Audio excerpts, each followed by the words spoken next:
Before we begin, leave a comment telling us where you're watching from. And at the end, don't forget to rate this story from 0 to 10. Enjoy the story, everyone. For years, William Whitmore had heard the same phrase from his father. A CEO needs stability, a prestigious wife, a family image. But William always resisted because he understood perfectly well that his father wasn't talking about love. He was talking about appearances, reputation, headlines. The Whitmore empire demanded a flawless front, and William wasn't willing to put his own son's happiness on display for the press. Then one day, he had what could only be described as a slightly unhinged idea. He would host a garden party. He would invite the most beautiful, sophisticated, eligible women in their social circle. Women who had flirted with him at charity galas, business dinners, and art openings. Women his father Jorge would immediately approve of as ideal candidates for the role of Mrs. Whitmore. As the guests raised their glasses and the event photographer circulated, William watched everything with the sharp attention of a man conducting an audition he hadn't announced. He had one question on his mind. Which of these women would be genuinely kind to his son? Noah, meanwhile, was putting on his own performance in the garden. He had fashioned a superhero cape from one of the decorative tablecloths and was tearing through the flower beds at full speed, announcing a state of emergency involving a melting ice cream. He jumped onto decorative pillows, scaled garden chairs, and surveilled the guests through a pair of plastic toy binoculars, while the assembled socialites attempted to maintain their composure on heels that were not designed for lawn conditions. "Hi, Noah," said a tall blonde, stretching her smile to its maximum capacity. "Would you like to have an elegant mother like me?"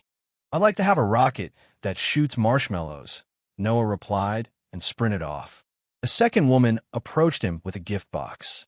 "I brought you a vegan cooking kit. Does that taste like broccoli mixed with punishment?" He was gone before she could answer. Later, he burst into the main garden, riding an inflatable robot he'd excavated from the pool shed, declaring it his new battle horse. A security guard attempted to intervene. "Sir, everything is under control." "I'm a trained commander," Noah shouted back. One socialite reached out to pat his head and ended up with whipped cream on her designer dress. "Oops," Noah observed, entirely without remorse. Surprise attack. Whipped cream containment failure. William maintained a straight face throughout, raising his champagne glass at appropriate intervals. On the inside, he was fighting back genuine laughter. But he kept watching, and what he saw told him everything. Not one of these women showed any real empathy. Every face that turned toward Noah registered shock, distaste, or barely concealed judgment. None of them seemed to understand that Noah was simply Noah, a beautifully chaotic, wildly creative small human being who required exactly the right kind of person. None of them was that person.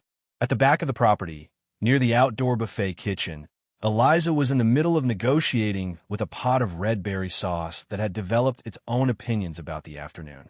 "Don't do it. Don't you dare," she whispered, watching the surface begin to bubble ominously. "Don't explode on me. Not now. Not during the third event of the day, please."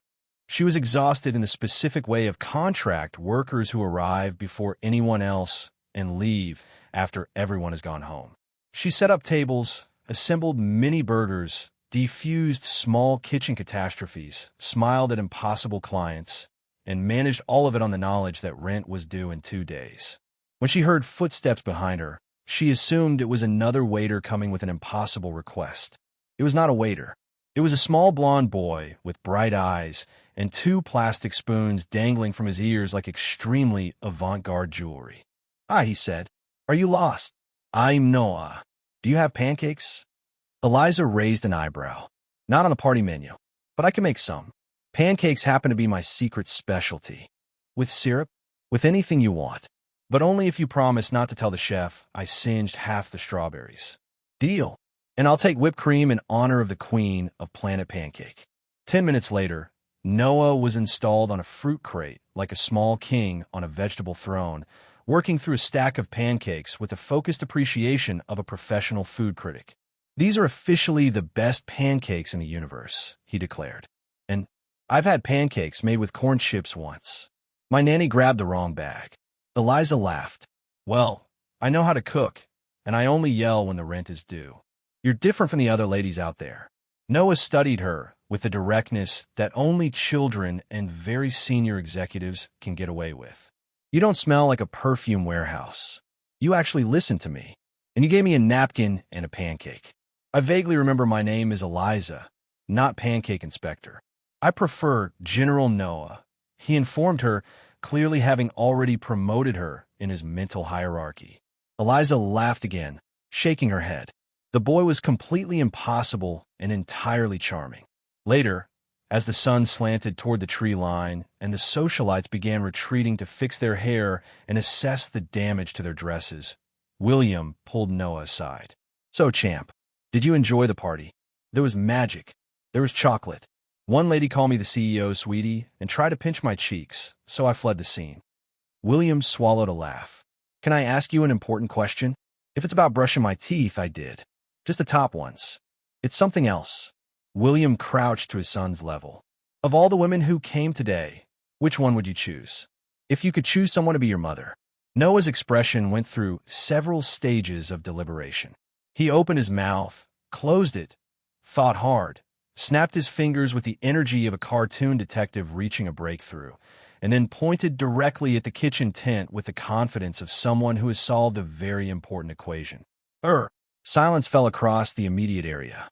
She smells like vanilla, Noah announced to the assembled guests.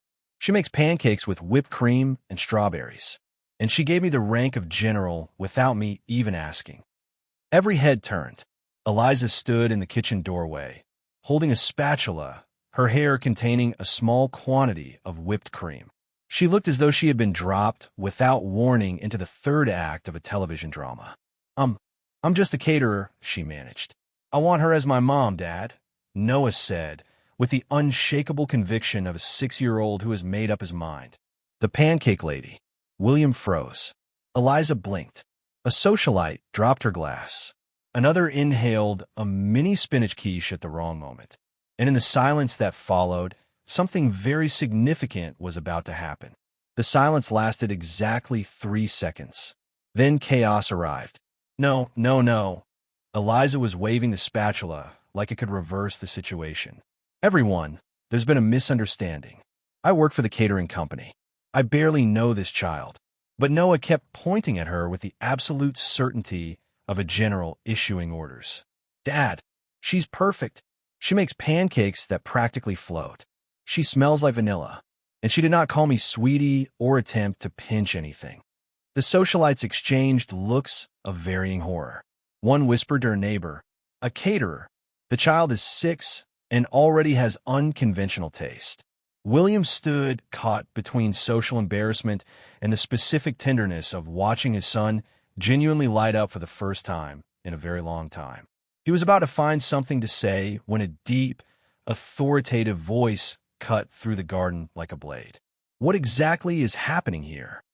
Jorge Whitmore materialized in the way of men who have spent decades commanding rooms. Immaculate suit, military posture, the particular expression of someone who expects answers immediately. His eyes swept the scene, his grandson pointing enthusiastically at a flour-dusted woman with a spatula. Stunned guests. His son frozen. Grandpa Jorge. Noah ran to him. I picked my new mom. It's the pancake queen. Jorge followed his grandson's pointing finger and found Eliza, who was attempting to create the illusion of being invisible behind a tray of mini sandwiches. An employee? Jorge's voice dropped to the temperature of refrigerated marble. My grandson chose a member of the catering staff. Sir, I can explain, Eliza began. Jorge silenced her with a single gesture. There's nothing to explain, young lady. The situation is quite clear. He turned to William with eyes that had prosecuted entire boardrooms. You allowed a member of the staff to manipulate my grandson. Dad, please. William stepped forward. Calm down. This child is the future heir of the Whitmore family. He cannot be guided by whoever happens to appear with dessert. Eliza felt something hot and clear rise in her chest. She set the spatula down on the table with a sharp, deliberate sound. Excuse me, Mr. Fancy Suit. She planted both hands on her hips. I didn't manipulate anyone. I did my job and was kind to a child, something that appears to be in genuinely short supply around here. Shocked murmurs rippled through the remaining guests. Jorge's face turned a shade that suggested high blood pressure. How dare you speak to me in that manner? Do you have any idea who I am? A man who judges people by their profession, Eliza said, not moving an inch. I work honestly, I pay my own bills, and I don't require anyone's approval to do either. You're just a what? Go ahead. A man who has confused money with character, which are very different things. Noah had begun to cry. Quietly, the way children cry when they can feel the temperature of a room go wrong. You're fighting, he said through tears. I don't want fighting. I just wanted.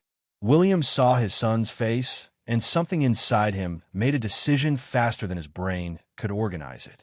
Enough. His voice crossed the garden and landed on everyone equally. All of you. Enough. The silence returned. Noah is upset. The guests are uncomfortable, and the two of you are behaving worse than he does on his worst day. William took a breath. Miss Eliza, would you come with me for a moment? In private. Jorge attempted to object. William, you cannot possibly. Dad, 5 minutes. William picked Noah up, who was still sniffling, and guided him toward the far end of the garden, away from the audience. He motioned for Eliza to follow. Near an ornamental fountain, William set Noah down gently and crouched to his level. Sean, Dad needs to talk to Eliza about something important. How about you visit the treehouse for a few minutes? You're not going to fight anymore. We are not going to fight. I promise. Noah looked at Eliza. She gave him a small wave. He wiped his eyes and waved back, and a cautious smile appeared before he ran off. William stood and faced Eliza. For a moment, they simply looked at each other. Two people who had just been thrown together by a 6-year-old with very strong opinions about pancakes. I'm sorry for what happened, William said. My father can be difficult. Difficult is a generous description for what that was. You're right. And you had the backbone to stand up to him. Most people don't. I don't tolerate disrespect from anyone. The number of zeros in someone's bank account doesn't change that. The corner of William's mouth twitched. Almost a smile. Not quite. Look, he said, running a hand through his hair. I know this is going to sound completely unreasonable, but my son has never reacted to anyone the way he reacted to you. He lost his mother the day he was born, and since then, he's never really attached to anyone. Eliza waited. What I'm about to ask is strange. I'm aware of that. He looked at her directly. Would you consider coming to stay at our house? For 2 weeks. I'm sorry, what? Hear me out. He raised his hands. It's not what you're thinking. The idea would be for you to gently help Noah understand that you can't be his mother, that you have your own life, your own path. It would give him the chance to adjust gradually, rather than having that door simply close without explanation. You want me to let a 6-year-old down slowly. I want to protect him from being hurt worse later. William exhaled. I'd pay generously. Very generously. 2 weeks, room and board, and you'd leave with enough to cover several months of expenses. Eliza went quiet. The rent was overdue. The catering job ended when this event ended. She was, by any practical measure, in genuine need. How much? She asked. William named a figure. Eliza's expression moved through several stages of calculation before arriving at surprise. That's more than I earn in 6 months. It's what my peace of mind and my son's happiness are worth to me. She glanced toward the treehouse, where Noah was visible through the branches, waving at her with both arms. I might say yes, she said carefully, but I have conditions. Name them. First, I sleep in the guest room with the door locked. Second, no romantic confusion, no strange looks, no misunderstandings. Third, I can leave at any time without explanation. She counted on her fingers. Fourth, if your father disrespects me again, I give it right back to him, and you stay out of it. William paused. Agreed. Fifth, I cook for Noah whenever I want, however I want, pancakes absolutely included. Obviously. And sixth, she looked him in the eye with the precision of someone who has learned to be specific about contracts. When the 2 weeks end, you don't try to keep me here. You don't use Noah to change my mind. When I say I'm leaving, I leave. No negociations. William extended his hand. Do we have a deal, Miss Martinez? Eliza shook it. and tried to ignore the odd, warm current that ran through the contact. "We have a deal, Mr. Whitmore." Across the garden, Jorge watched the handshake with the disapproval of a man who has never once lost control of a situation and is now watching one slip through his fingers. The socialites whispered their theories, and Noah, from the treehouse, applauded with his whole body. None of them knew that this handshake was about to change everything. Absolutely everything. The next morning, Eliza stood on the pavement in front of the Whitmore mansion with a backpack over one shoulder and a suitcase that had survived better decades. She looked up and tried to count the floors. "Is this a house?" she murmured, "or a very ambitious shopping center?" The mansion looked like it had been designed specifically to intimidate. Massive white columns, perfectly sculpted gardens, a fountain whose running costs she didn't want to calculate. 3 luxury cars gleamed in the circular driveway, like jewelry in a display case. A man in a spotless suit opened the front door with the posture of someone who considers posture a moral position. "Miss Eliza Martinez. I am Winston, the Whitmore family butler." "Oh, you're an actual butler." Winston raised one eyebrow with surgical precision. "For 3 generations, miss. Shall I take your luggage?" He looked at her suitcase with an expression that suggested he was assessing whether it might be contagious. "I've got it, thank you. It's not heavy. Just 2 outfits and my flannel pajamas with the taco print." Winston did not visibly react. He was very good at his job. Inside, the entrance hall had a chandelier that belonged in an opera house, twin marble staircases, and enormous oil portraits of distinguished-looking ancestors who seemed, collectively, to be judging her arrival. "I bet even a stomach growl has an echo in here," Eliza murmured. "I beg your pardon, miss?" "Nothing. It's very grand." Eliza. Noah came flying down one of the staircases, using the banister as a slide, and launched himself toward her. She caught him and spun him around. "You came. You actually came." "Of course I did, General. A promise is a promise. Come on. I'll show you your room. It's next to mine, and it has a bathtub that looks like a small lake." He tugged her up the stairs by the hand. Winston followed at a respectful distance, carrying the suitcase with the expression of a man who is performing a service regardless of his personal feelings. The guest room was, without exaggeration, the size of Eliza's entire apartment. King-size bed, a balcony overlooking the garden, a walk-in closet large enough to host a family reunion, and a marble bathroom that sparkled like a showroom. "This is absurd," Eliza said. "It has a remote for the curtains." Noah demonstrated the curtains enthusiastically. "And the bathtub has jets. Like a spa, but better because it's in your house." "Miss Martinez," Winston said from the doorway. "Lunch will be served at 12:30. I will be available to assist with the household systems." Once he'd gone, Eliza sank onto the edge of the enormous bed. "Noah, this room is bigger than a football pitch. How do you not get lost?" "I do get lost all the time. Once I spent 2 hours looking for the kitchen and ended up in Grandpa Jorge's wine cellar." He was extremely not happy. Eliza laughed. "Give me a tour. I'm an explorer and I need a guide." The tour was a magnificent disaster. Noah led her through hallways that looked identical to the previous 5 hallways, naming rooms with the earnest precision of a museum docent. Formal living room, informal living room, main library, secondary library, formal dining room, family dining room. "You have 2 libraries?" "3. The 3rd is in Dad's office, but it's all business books and numbers. Very boring." After 30 minutes, Eliza was genuinely lost. Then Noah spotted a cat somewhere and vanished in pursuit of it, leaving her standing alone in a corridor that looked exactly like 7 other corridors. "All right, enormous house," she said out loud. "Where's the kitchen?" A smooth female voice responded from the ceiling. "I didn't understand your command. Please repeat." Eliza jumped approximately 4 inches off the floor. "What? Who said that?" "I'm the house's virtual assistant. How may I help you? Can you take me to the kitchen?" "Follow the floor lights." Blue lights illuminated a path along the floor. Eliza followed them, glancing around. "This is from a science fiction film," she said. "This is absolutely from a science fiction film." The kitchen was a culinary fantasy. A professional stove, two enormous refrigerators, appliances that looked like they had been shipped from a decade in the future. Eliza walked up to one of the fridges and ran her hand along its surface looking for a handle. The fridge spoke. Access denied. User not recognized.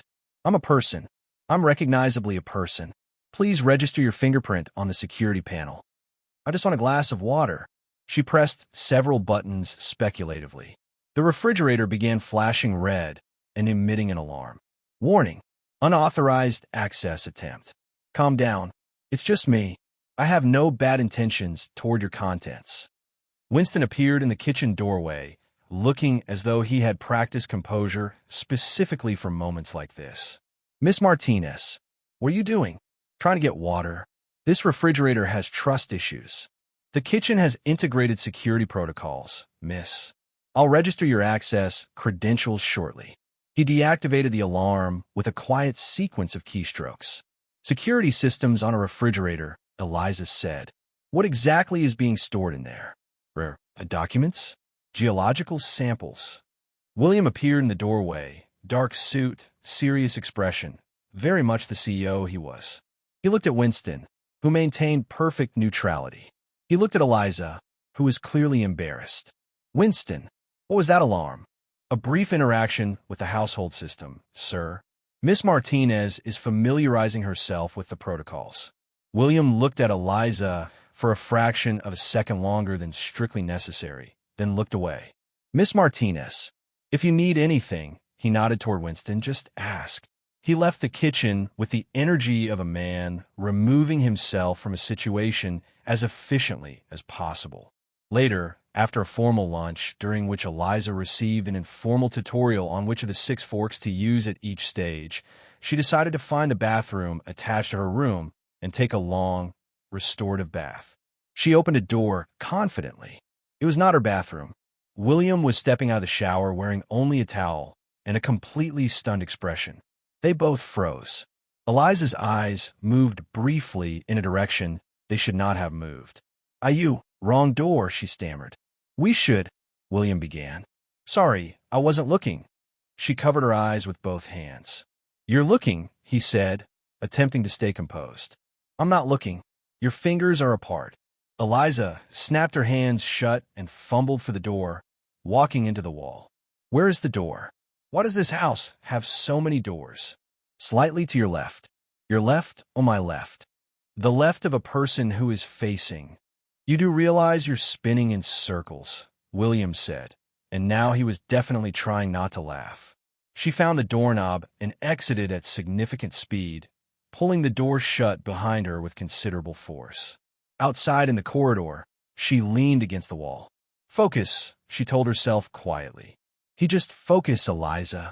On the other side of the door, William pressed his lips together and lost the battle with his composure entirely.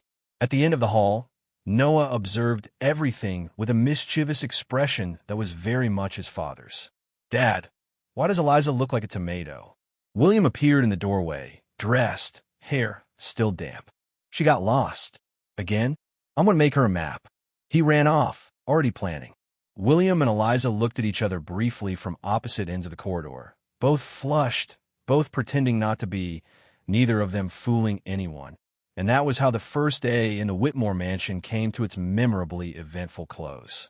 In the days that followed, Eliza quietly dismantled the mansion's existing routines and replaced them with something the Whitmore household had never experienced before.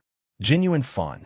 It started the first morning when Noah appeared at her door at 7 in the morning, still in his pajamas, hair defying all known laws of gravity. Eliza, time for magic pancakes. General Noah, it is 7 in the morning.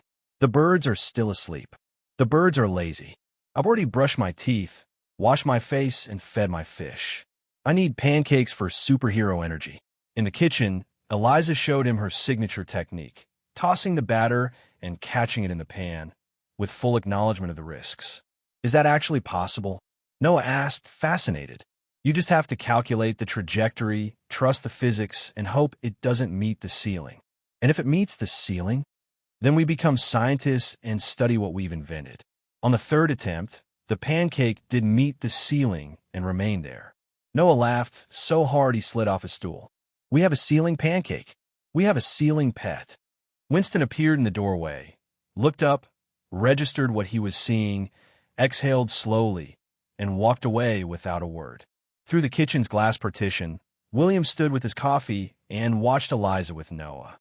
There was something about the way she was with him, not treating him as something fragile or special or carefully managed, but as a small person with fully valid opinions and ideas, that William found himself unable to look away from. That afternoon, Eliza learned that Noah had never had a proper bubble bath. What do you mean, never?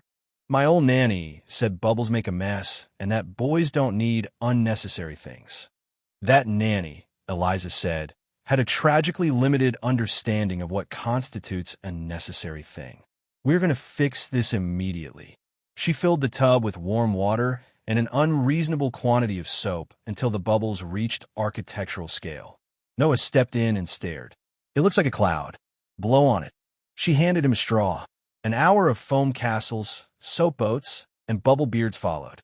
William, passing the hallway, heard his son's laughter, unfiltered, completely spontaneous, the kind that means absolutely nothing is being performed, and stopped to listen.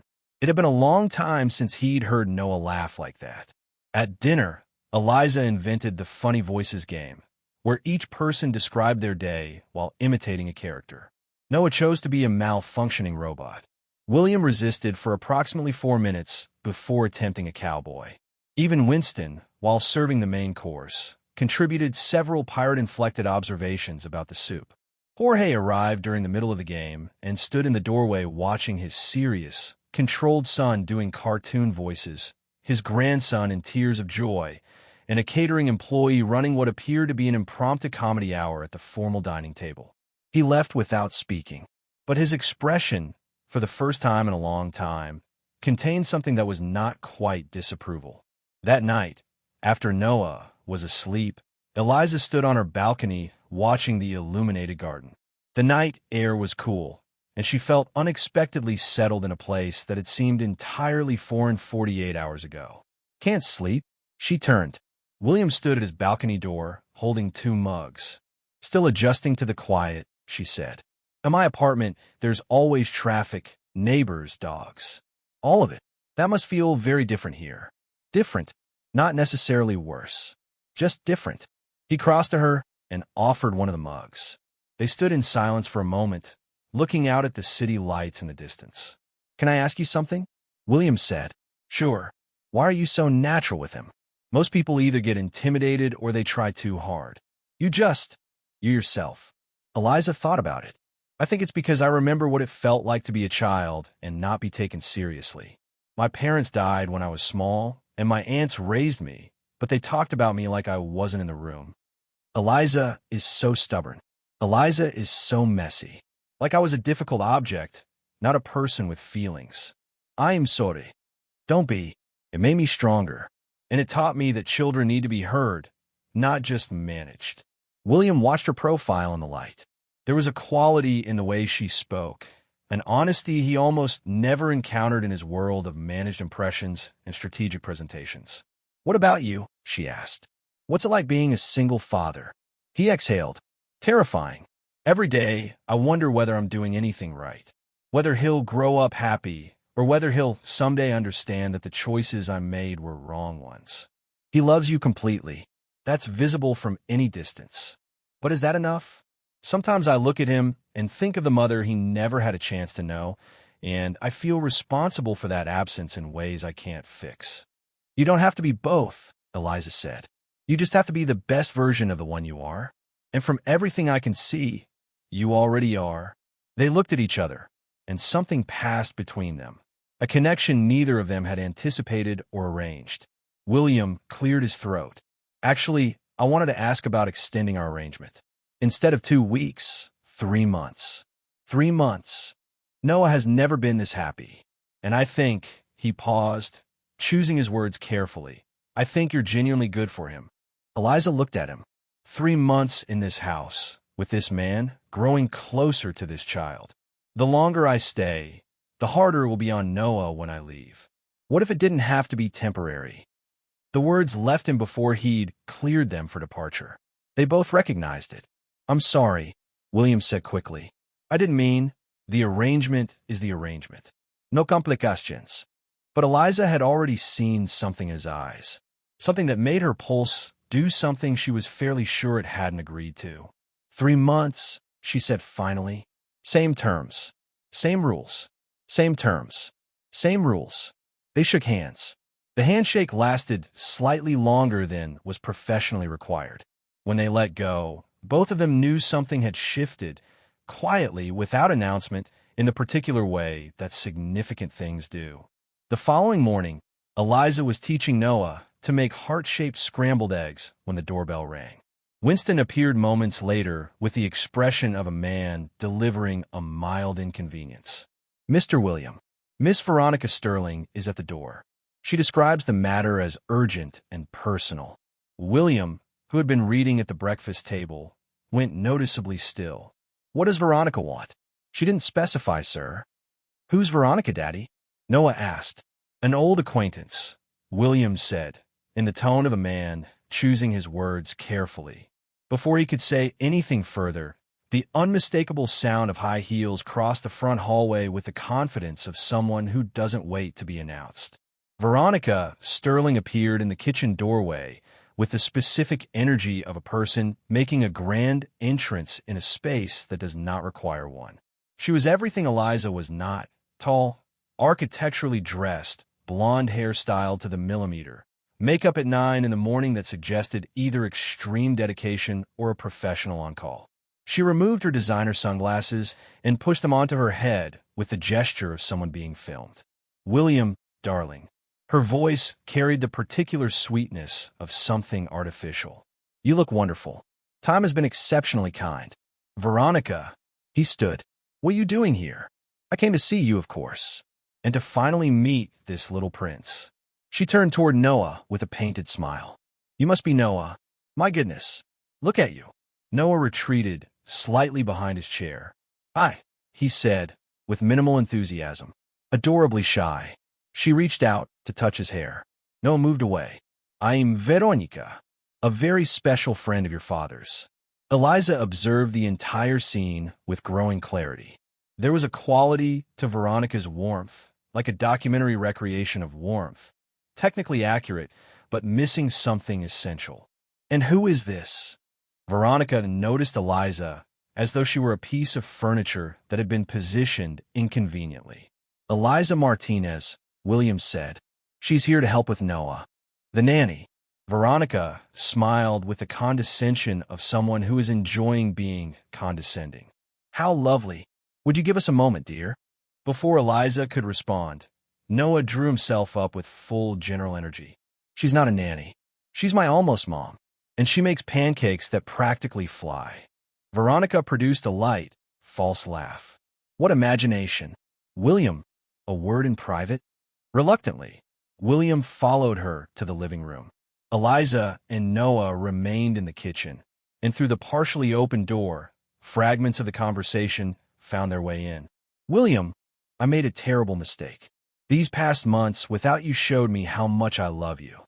Veronica, we ended for very good reasons. I know, but I've grown, and now I see that you need a partner who understands your world, someone who can match what you built." And Noah, her voice shifted into something practiced and smooth. "He needs a refined mother figure, someone who can prepare him for the life he's going to lead." Noah looked at Eliza. "She's talking about me like I'm a renovation project," he whispered. Eliza kept her expression neutral. "I heard nothing." In the days that followed, Veronica arrived at the mansion every day, always impeccable, always bearing expensive gifts for Noah, always performing the role of ideal stepmother-in-waiting in front of William. Whenever William left a room, the performance ended. On the second day, Noah was playing with his toy cars in the living room when Veronica walked through on her phone. "Yes, darling, I'm still at Williams." "No, I haven't managed to move the little caterer along yet. The boy, he's manageable enough. A good military academy would sort him out quickly." Noah heard every word. He kept his eyes on his cars. On the third day, things became specific. Noah came in from the garden with dusty sneakers. Veronica appeared from the hallway. Stop right there. Her voice cracked like a whip. What kind of manners are those? Coming inside with filthy shoes? I just wanted to show Dad what I don't want to hear it. Go change immediately, and next time, think before walking around like some child off the street. Noah's eyes filled. He turned and ran. When William returned from a phone call, Veronica was rearranging a vase of flowers with an expression of complete serenity. Where's Noah? You want to change? He's learning such lovely manners. That evening, Noah found Eliza in the kitchen making dinner. He was quiet in a way she recognized immediately, the quietness of a child absorbing something that has hurt them. General, tough day on the battlefield. He climbed onto the stool beside her and let out a sigh that was enormous for someone his size. Eliza, can I tell you something? We're pancake partners. Always. Veronica yelled at me today. She used a mean word. Eliza set down the knife, very deliberately. Tell me what happened. I came inside from the garden with my shoes. They were a bit dirty. I wanted to show Dad the drawing I made. But she screamed at me and said I looked like a street kid. He looked at his hands. And when Dad came back, she smiled like nothing happened. But it wasn't a real smile, Eliza. It didn't go to her eyes. Eliza crouched down to his level. You're exactly right about that smile. Real ones involve the whole face. She paused. Are you worried Dad might choose her? I don't know. Are you going to tell him? Eliza looked at him for a moment, and then a particular kind of smile arrived on her face. Quiet, clear, and containing something that Veronica would not have enjoyed seeing. Leave it to me, General. Noah's expression shifted from sad to hopeful. Are you going to use pancakes as a weapon? Something much more powerful. What? The truth. Noah smiled for the first time since morning. In the adjacent room, Veronica was busy presenting William with a thoughtful framework for enrolling Noah in a prestigious boarding institution. For his development, naturally, William listened, but something at the back of his mind had been quietly bothering him for days. Noah had been different lately, less bright, less himself. He was about to learn why that was. The next morning, Eliza woke up with absolute clarity of purpose. She had spent most of the night thinking about Noah's face and about the particular cruelty of someone who performs kindness in front of an audience and saves their real self for when the audience leaves. She had prepared a perfect stack of pancakes, golden, fluffy, exemplary, and kept 3 or 4 extras within reach, just in case. Noah arrived in his pajamas with his hair doing something creative. Good morning, General. Sleep well. I dreamed Veronica turned into a fire-breathing dragon and destroyed all my drawings. Terrible dream, Eliza said, serving him a plate. But dragons can be defeated. Today is a new day. High heels in the hallway. Veronica swept into the kitchen, glanced at Noah as though he were a piece of furniture, and addressed the room generally. Is William still in bed? I want to discuss Chester Military Academy with him. It's an exceptional program for children who need structure. Structure? Eliza said, setting down the spatula. Children who require proper discipline and a firm educational environment. Veronica adjusted her hair, away from influences that don't serve them. What influences? People who teach children to be disrespectful, to eat carelessly, to run wild. I eat with a fork, Noah said. Be quiet when adults are speaking, Veronica said. That was the end of Eliza's patience. She turned from the stove, crossed her arms, and faced Veronica with the calm of someone who has already decided what they're going to say. Veronica, this child is 6 years old. He is creative, intelligent, genuinely kind, and he does not require your evaluation to exist. Veronica's expression crystallized. How dare you speak to me like that? I graduated from Harvard, and I graduated from a life that taught me children deserve respect, which appears to be a subject not covered in your program. You are a temporary employee with no standing to speak about his education, and you're an ex-girlfriend auditioning for a role you didn't earn. Veronica went red. At least I have class. I don't walk around in this kitchen like I belong here, teaching a child to run wild. Eliza picked up a pancake from the stack with the composure of someone who has made a decision. She threw it. It made direct, flawless contact with Veronica's forehead, slid down her face. landed on her designer jacket. Absolute silence. Noah's mouth fell open. Then he laughed so hard he had to hold a counter. Veronica produced a sound that was part scream, part horror. My face. My dress. You threw food at me. It was an artisanal pancake, Eliza said, with complete evenness. William, come here immediately. William arrived at a run, still adjusting his tie, with Winston half a step behind him. He took in the scene. Veronica with pancake batter tracking down her face, Eliza standing with another pancake in her hand, Noah trying to hide behind a kitchen stool while clearly unable to stop laughing. William opened his mouth, closed it, attempted to locate his professional composure, which had apparently stepped out for a moment. Miss Martinez, he said with an effort. Could you explain? She called your son a difficult case, Eliza said with complete calm, and told him he should go to military school. And she called me an opportunist. That doesn't justify culinary violence, Eliza supplied. It was emotional self-defense, Noah offered helpfully from behind the stool. Fire her, Veronica said, pointing with a hand that was shaking. William, fire this woman immediately. Noah stepped out. Dad. His voice was steady and clear. Veronica yelled at me yesterday. Really yelled. She said I looked like a street kid. I was just trying to show you a drawing. He looked at his father. Eliza was defending me. William turned to Veronica. The change in his expression was very quiet and very complete. You yelled at my son. I was teaching him appropriate. You called him a street kid. Veronica's composure shifted into something tighter. William, are you genuinely going to believe a caterer and a child over me? After everything, I'm going to believe my son, William said, with a steadiness that settled the conversation. Veronica looked around the kitchen, at Noah, at Eliza, at William's expression, and understood that the performance was over. Fine. She wiped the last of the pancake from her face with visible fury. When she destroys what you've built, don't come looking for me. She left. Her heels struck the floor like small, precise explosions all the way to the front door. The whole mansion heard it close. William stood for a moment, then looked at Eliza, who was still holding the remaining pancake. You can set the weapon down. She placed it on the plate. I am sorry. I lost my professional composure. Dad, Noah said. You're not going to make Eliza leave, are you?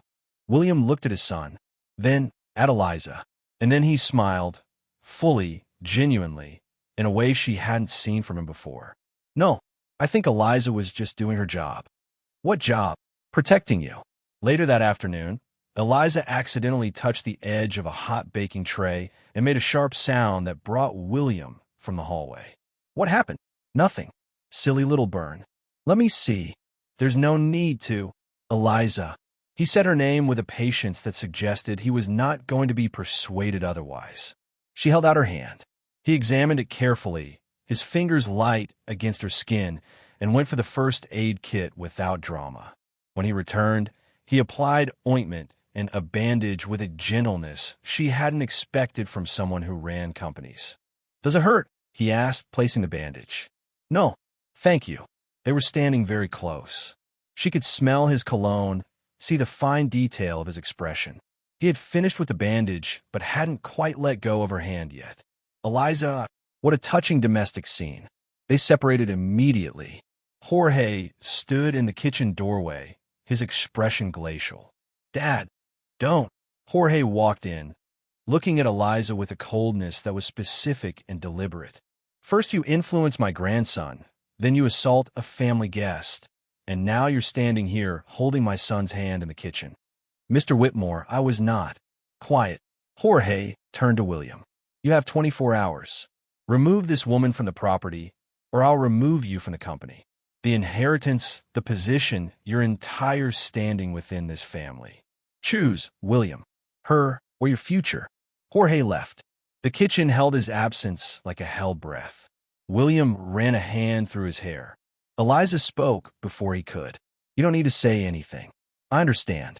But when their eyes met, both of them understood that simple contracts had become considerably more complicated than either of them had originally intended. After Jorge left, the kitchen held a particular kind of quiet. Eliza spoke first. William, If you need to let me go, I understand completely. Eliza, no, hear me out. She held up her unbandaged hand. Your company, your inheritance, your position, those things matter. They protect Noah's future. I don't want you to lose any of them because of someone who threw a pancake at an unwelcome guest. William leaned against the counter, watching her. You're not just someone who threw a pancake. I know, but the complication remains. You know what the complication actually is? He looked at her directly. That you're the first person who has ever seen Noah for exactly who he is. Not a Whitmore heir to be shaped. Not a project. Just Noah. That's how he deserves to be seen. He's a child, not a brand. William was quiet for a moment, looking out at the garden. Can I tell you something I haven't told anyone? Eliza nodded. Noah's mother, Sarah, was a good woman. Kind, thoughtful, everything that was expected. We married young. Our families knew each other. It was, in the honest language of it, a practical arrangement. We tried to find love inside it. He paused. When we found out she was pregnant, we were happy. Or, as close to happy as two people can be when they've built something on the wrong foundation. He stopped. Eliza said nothing. The delivery was complicated. Things the doctors hadn't anticipated. Sarah died a few hours after Noah was born. He exhaled. I blamed myself for a long time. For the hospital, for the tests, for being a man who had chosen work over presence so many times that when it mattered most, the habit was already there.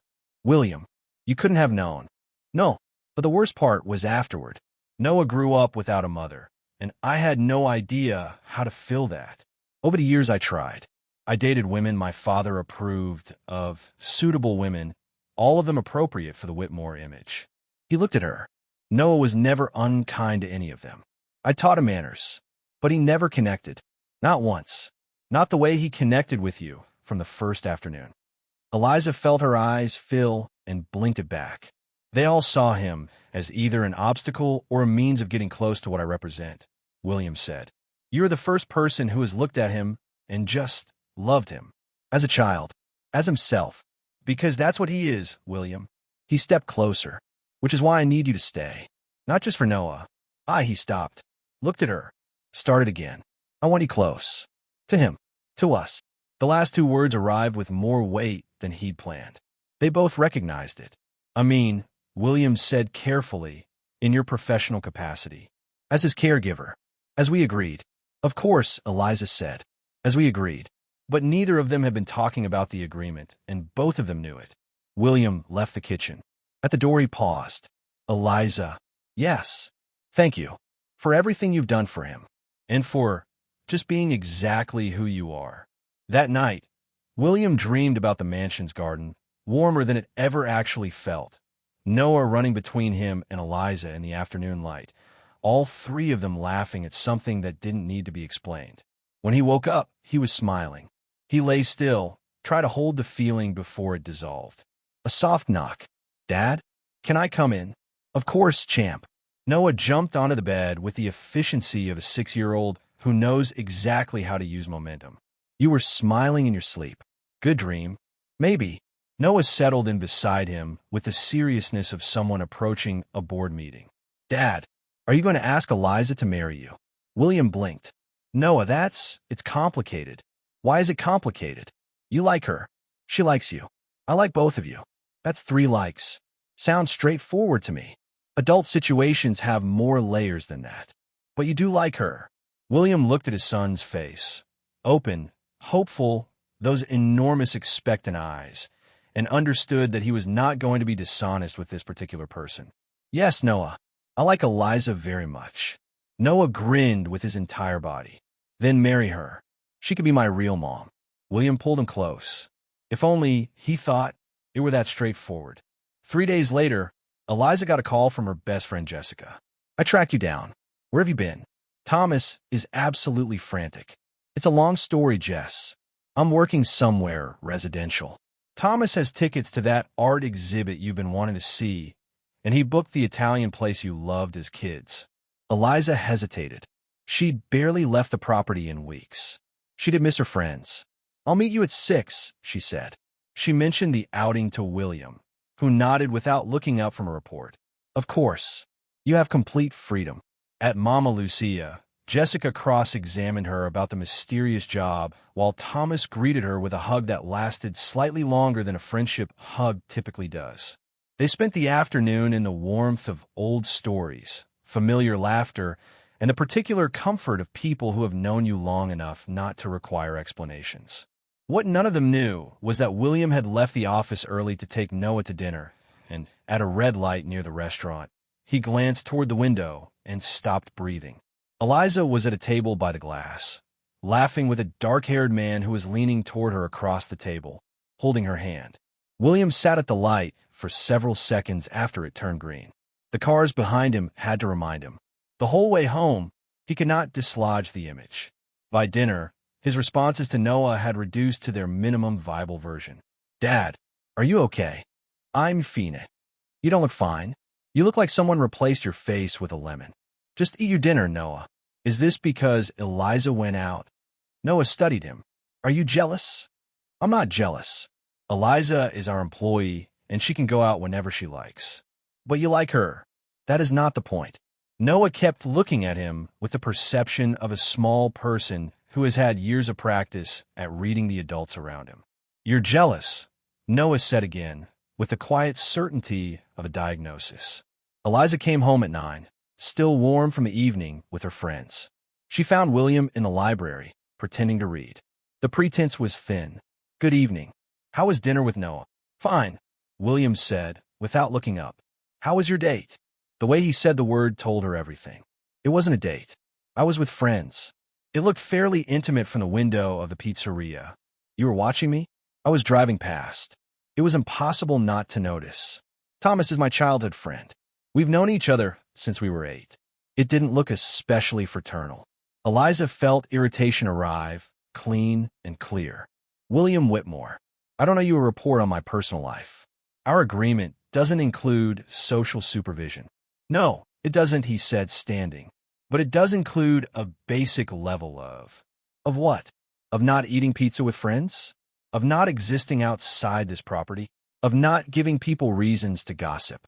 "I was having dinner with 2 friends, one of whom, incidentally, you have now decided to be jealous of." "I'm not," he stopped. "Does it bother you?" she asked.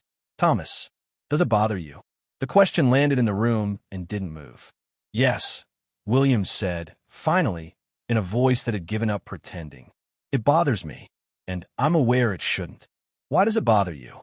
He couldn't complete the sentence. He looked at her, and she could see it in his face. Everything he hadn't said, everything he didn't know how to say, all of it sitting right there without a door. "You know what?" he said, retreating into the only position left. "Maybe it's better if we maintain our agreed distance. 3 months, then you leave, as we said." The words hit her like something physical. "As agreed," she said. Her voice had gone cold. "Exactly." They looked at each other across the room. The air was full of everything neither of them was saying.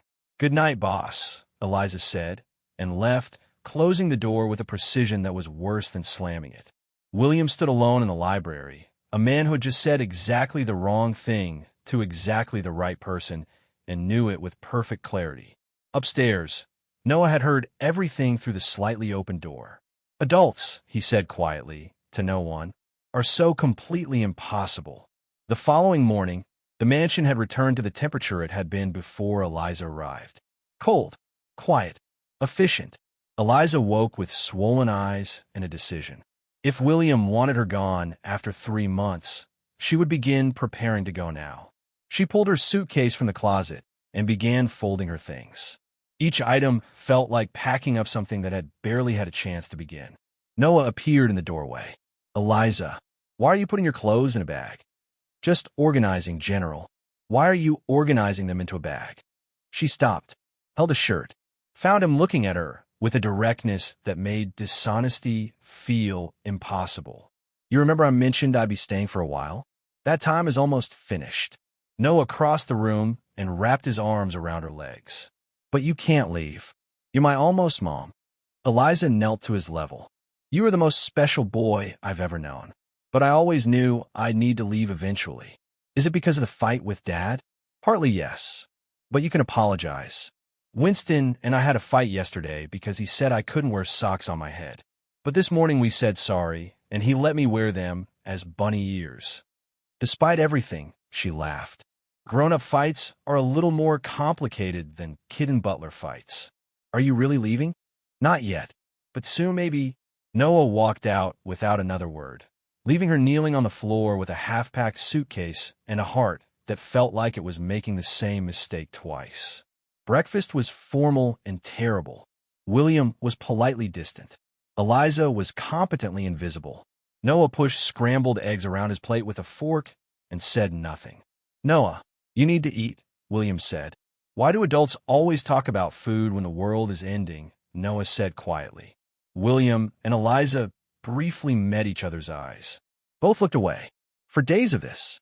Then Winston appeared at William's office door with an unusual look on his usually composed face. Sir, there's a young man at the door asking for Miss Martinez. He says it's urgent. He has to speak with you first. Confused and quietly resentful, William went to the front door. Thomas Rivera was there, and he was visibly concerned. Mr. Whitmore, thank you for seeing me. I'm Thomas, Eliza's friend from childhood. I remember. She's been calling me every day this week, crying, looking for any new job she can find as quickly as possible. Something cold moved through William's chest. She's adjusting to some changes. She turned down a position in Boston, Mr. Whitmore, a family offering live-in care for 3 children. Good salary, her own space, full benefits. A genuinely excellent opportunity. She turned it down? Completely. She said she'd made a promise to a child, and she doesn't break promises to children. Thomas looked at him steadily. She talks about Noah like he's hers. And for the first time in all the years I've known her, she was genuinely happy at work. He stood. I don't know what happened between you two, but Eliza doesn't fall for things easily. People or places or situations. When she does, it's real. He moved toward the door. Don't let her walk away, Mr. Whitmore. Both of you will spend a long time regretting it. After Thomas left, William sat alone in the living room and stayed there long enough to understand exactly how wrong he had been. She had turned down a better position to stay near Noah. She was looking for work now because she believed he wanted her gone. He had taken something real and told it that it was just an arrangement. He stood up, finally, and went to fix it, and found Winston in the hallway outside Noah's room, wearing an expression that William had never seen on his face. Sir, young Noah is not in his room. What do you mean? I've searched the property. I found this. Winston held out a piece of paper covered in Noah's particular handwriting. Large, earnest, several letters reversed.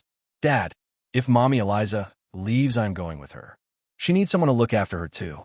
I packed my superhero shirt and the leftover pancakes from breakfast. We'll be a family somewhere else. P.S. Winston can have my goldfish. P.S. 2. Don't be angry at Mommy Eliza. It was my idea. General Noah. William felt the floor dissolve under him. Eliza. He was already moving. She came from her room immediately. What happened? He held out the note. She read it in seconds and went pale. Oh, Noah. She breathed. He thinks I'm abandoning him. Where would he go? She thought for half a second. The park. The one near the lake. I took him there in the second week. He said it was the happiest place he'd ever been. Let's go. They ran. William drove through the city like a man who has understood completely and irreversibly what he stands to lose. Eliza sat in the passenger seat with Noah's note in her hands, scanning every face on every pavement. There, turn left, she said, pointing to the park entrance. The park was full of Saturday afternoon life. Families, dogs, children, sunlight doing its best. They split apart and searched every slide and bench and tree in the playground. Nothing. Then William grabbed her arm. Eliza. There, near the lake, in a quieter corner, Noah had established what could only be described as a business operation. He had dragged a checkered blanket from the mansion's picnic storage, set up an upturned cardboard box as a counter, and arranged a row of foil-wrapped pancakes on top of it. A hand-painted sign, nailed to a nearby branch, read, "Special pancakes $1 each." To help my MOM, an elderly woman was already standing in front of the stand. Hello, young man. Are you selling pancakes? Yes, ma'am. Noah had the posture of someone who takes commerce seriously. These are handmade pancakes produced by the best cook in the world. $1 each. The money is to help pay my mom's rent when she has to leave because my dad said something he shouldn't have. The woman pressed a hand to her heart. What a situation. Grown-ups are very complicated, Noah confirmed. But I have business experience. My grandpa discusses profit margins at dinner, so I've been applying the concept.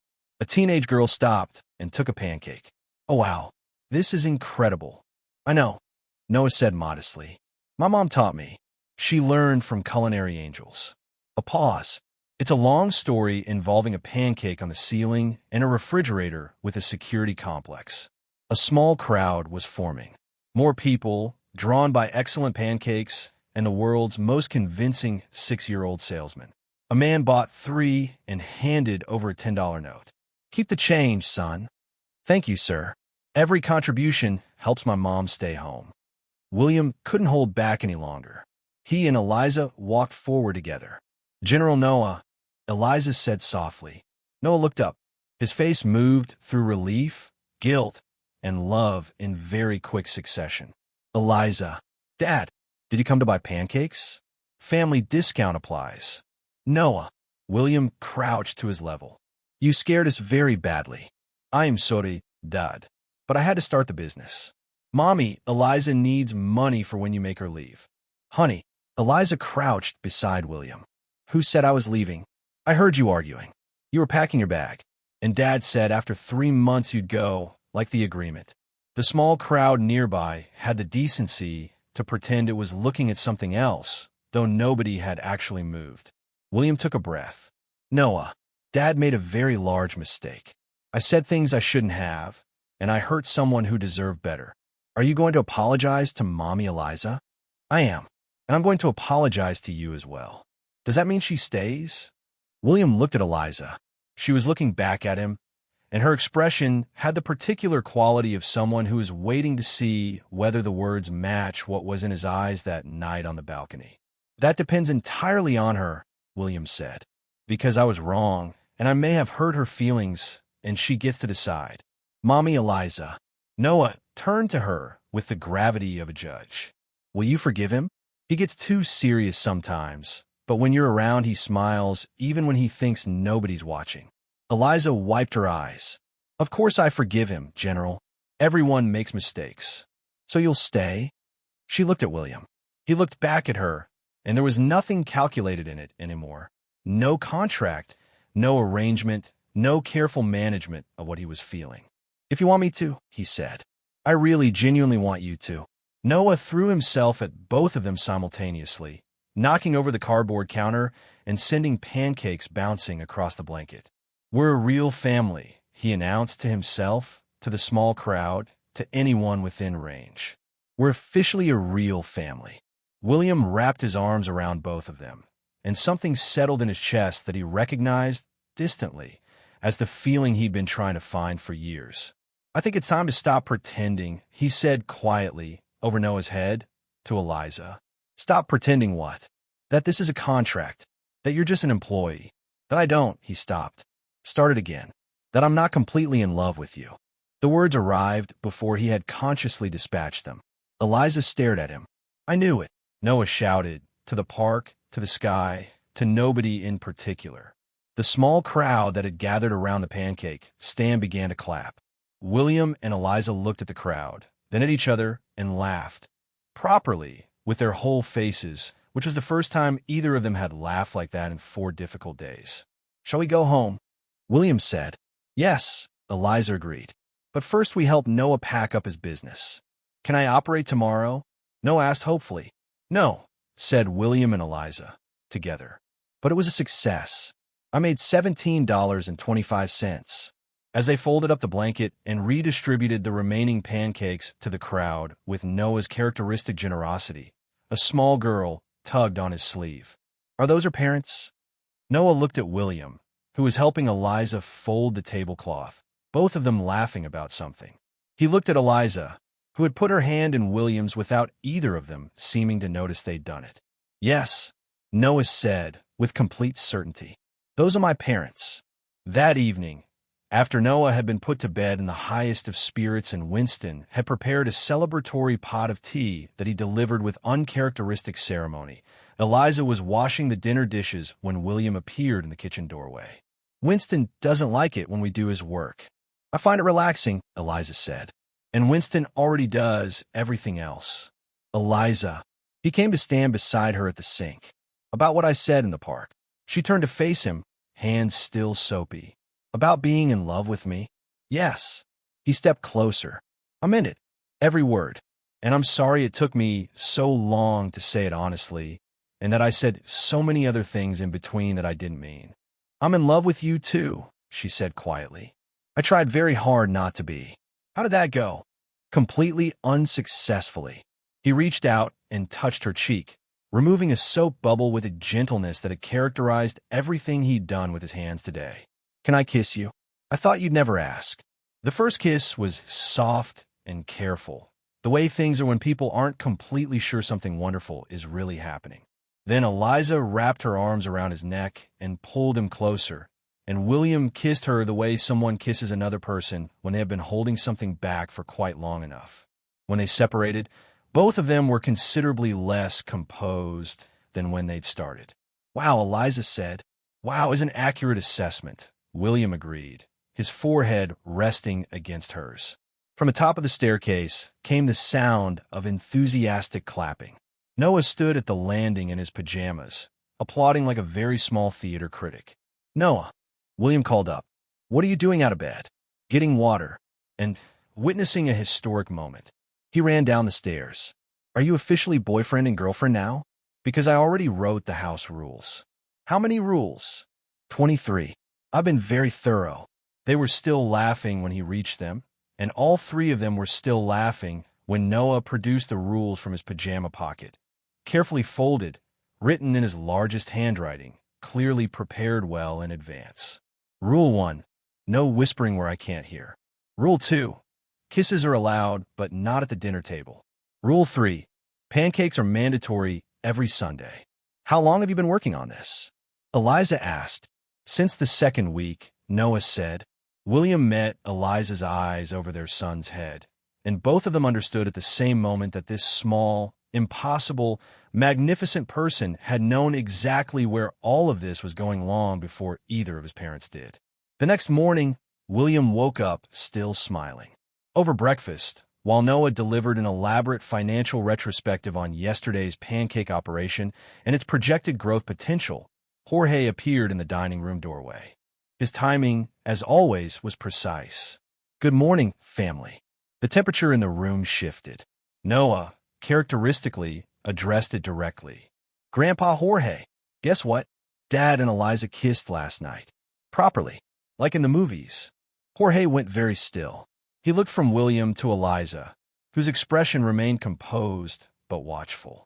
William, a word in my office. In the office, with the door shut, Jorge dispensed with preamble. Have you lost your mind? Dad, you are getting romantically involved with someone you hired. This will be in every publication that covers our family by the end of the week. Eliza is not just someone I hired. She is an opportunist who used your son to. Be very careful, William said quietly, about what you say about her. Jorge stopped. He recognized that tone. He had not heard it from his son in a very long time. William, the company, the inheritance, everything we've built, all of it is at risk if you. I know. Then you understand the choice in front of you. William was silent for a moment. Yes, he said. Edo. He looked at his father. If it comes to that, I choose her, and Noah's happiness, and a life that's actually real. He held Jorge's gaze. I am sorry, Dad, but the Whitmore tradition of marrying for convenience ends here. Jorge stared at him. You would actually give it all up. Everything. The room was quiet. Jorge sat down in his armchair, slowly, as though the conversation had added years to him. You love her, more than I knew I could love anyone. Jorge was silent for a long time, the kind of silence that contains genuine reconsideration. Then he stood up and walked out without a word. 3 days later, William woke Noah up early. General, I need your help on a classified mission. Noah was upright and alert before William had finished the sentence. What kind of mission? I'm going to ask Mommy Eliza to marry me. And I want it to be exactly right. Noah was out of bed before the sentence was complete. With a ring and everything? With a ring and everything. But I want to do it her way. Pancakes, Noah said immediately. Pancakes. An hour later, the kitchen smelled of butter and strawberries, and Noah was bent over a bowl with a piping bag, his tongue between his teeth. Are you certain you can write the letters clearly? William asked, looking over his shoulder with the anxiety of a man who has managed international negotiations but is currently terrified of a 6-year-old spelling. Dad, I'm basically a syrup artist. Trust the process. When Eliza came downstairs, she found them side by side at the counter, wearing matching expressions of unconvincing innocence. What are you two planning? Nothing much, William said. Just breakfast. He set a plate in front of her. A perfect stack of golden pancakes, and on top, in strawberry syrup that was actually fairly legible. Will you marry me? Eliza looked at the plate, then at William, who was kneeling beside the table with a velvet box in his hand. Eliza Martinez, he said, in a voice that was steadier than his hands. Will you marry me? And officially, permanently, completely, become Noah's mom. Say yes. Noah shouted, at a volume entirely out of proportion to his size. Eliza was crying and laughing at the same time, which anyone who knew her would have said was exactly right. Yes, she said. Yes, I will. Noah erupted. He ran 2 complete laps of the kitchen, announced the news to the ceiling, and then launched himself at both of them simultaneously. Winston appeared in the doorway, surveyed the scene, the ring, the strawberry syrup spelling, the 3 of them in a heap on the kitchen floor, and allowed himself a quiet, genuine smile. Congratulations to the future Whitmore family, he said. I'll go open the good champagne. Winston, Noah called after him. Can you be my honorary grandfather at the wedding? Winston paused, turned. The composure he maintained at all times wavered, very slightly, in the direction of something warm. It would be the greatest honor of my professional career, young sir. And in that kitchen, with pancakes and strawberry syrup and 3 generations of a family finally making sense, everyone understood that they had found exactly where they were supposed to be. 3 months later, the Whitmore mansion was transformed. Instead of its usual controlled, formal elegance, the garden was strung with warm lights and filled with yellow and white flowers and the particular energy of a celebration that has been planned by someone who knows the difference between impressive and joyful and chose joyful. Eliza had organized everything herself, and the result was a wedding that was both beautiful and completely her. Sophisticated where it needed to be, warm everywhere else, and featuring a fully operational pancake station where guests could build their own combinations and argue cheerfully about toppings. Winston appeared at Eliza's shoulder in his formal tuxedo. The guests are arriving, miss, and the pancake station is operating at full capacity. Thank you, Winston. Are the strawberries staying warm? Perfectly, miss. I must say, the personalized pancake element was a genuinely inspired choice. In the guest room that had been hers since the beginning, Eliza was getting ready with Jessica, who had been talking without pause for the better part of an hour. I still cannot process that my best friend is marrying a millionaire because a 6-year-old pointed at her in a garden. Life is strange, Eliza said, looking at herself in the mirror. The dress was vintage lace, found in a thrift shop and tailored to be exactly right. Simple, elegant, completely her. Eliza, are you happy? Jessica, I'm the happiest I have ever been in my life. Then everything else is irrelevant. On the other side of the mansion, William was standing with Thomas, who had somehow, through a sequence of events nobody had entirely predicted, ended up as his best man. Nervous? Terrified. What if I'm not what she deserves? William, did you see her face when you proposed?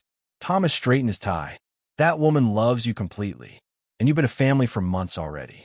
Today is just making it official. Noah came in wearing a miniature tuxedo, ring pillow under his arm, with the bearing of a general going into his most important deployment.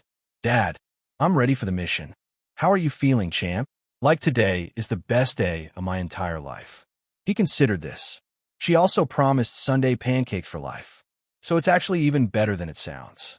In the garden, the guests found their seats. Business colleagues beside Eliza's childhood friends, socialites beside the caterers she'd worked with at 3 events on the day they'd met. Somehow it worked exactly as it should. Jorge sat in the front row. Next to him, with the seat of honor Noah had specifically reserved, sat Winston. The music began, not the traditional march, but an acoustic arrangement of song Eliza had chosen because it said exactly what she felt, that she had finally, at last, arrived somewhere she was meant to be. Noah came down the aisle first, carrying the rings with profound seriousness, until approximately the midpoint, where he broke into a brief but enthusiastic dance move that the guests responded to warmly. Then Eliza appeared. She walked alone because she had decided she was giving herself to this, freely and by her own choice. She was radiant. William, watching from the altar, forgot for a moment what breathing was for. "You look beautiful," he managed when she reached him. "You don't look bad yourself," she said, with a wink that made him laugh out loud. The officiant, a pastor who had known Eliza for years, smiled at both of them and began. "We're gathered today to celebrate not only the union of William and Eliza, but the official recognition of a family that has, in truth, already existed for quite some time." Noah waved at the guests from his position of honor. After the traditional vows, William asked to speak. "Eliza, 6 months ago, I thought I understood what a family was. I thought love was something you arranged and scheduled and fit into appropriate categories." He looked at Noah. "Then you arrived with your pancakes, and your complete honesty, and your completely startling willingness to throw breakfast at people who deserve it. And everything I thought I understood became something much better." Eliza laughed and cried simultaneously. "You taught me that Noah didn't need to be shaped or managed or prepared. He needed to be loved exactly as he is. And you taught me that I deserved the same." He squeezed her hands. "I promise to love you on the days when the pancakes hit the ceiling. Through every argument with technology that has opinions. Through every moment when you stand up for our family with the ferocity of someone who has decided this is where she belongs." He looked at her steadily. "I promise to be the husband you deserve and the father no one needs. Every day." Eliza wiped her face and smiled at him. "William, my grandmother told me that real love is when someone sees your worst moments and chooses to stay. You saw me throw a pancake at your ex-girlfriend and asked me to marry you. That's either love or a very specific kind of optimism, and either way, I'll take it." The guests laughed. "You and Noah gave me what I thought I'd missed permanently, a family. A place where I am completely myself, flower on my apron and all. I promise to love both of you every day of my life. I promise pancakes for comfort and honesty even when it's difficult, and the complete certainty that I am exactly where I'm supposed to be. I now pronounce you husband and wife," the officiant said, smiling. "You may kiss your bride." William kissed Eliza, and the garden erupted, and Noah jumped straight into the air and shouted, "I have the best parents in the entire world," at a volume that reached all 3 properties adjacent to the estate. Then Jorge stood up. The garden went quiet in the way of people who were watching something that might go in several directions.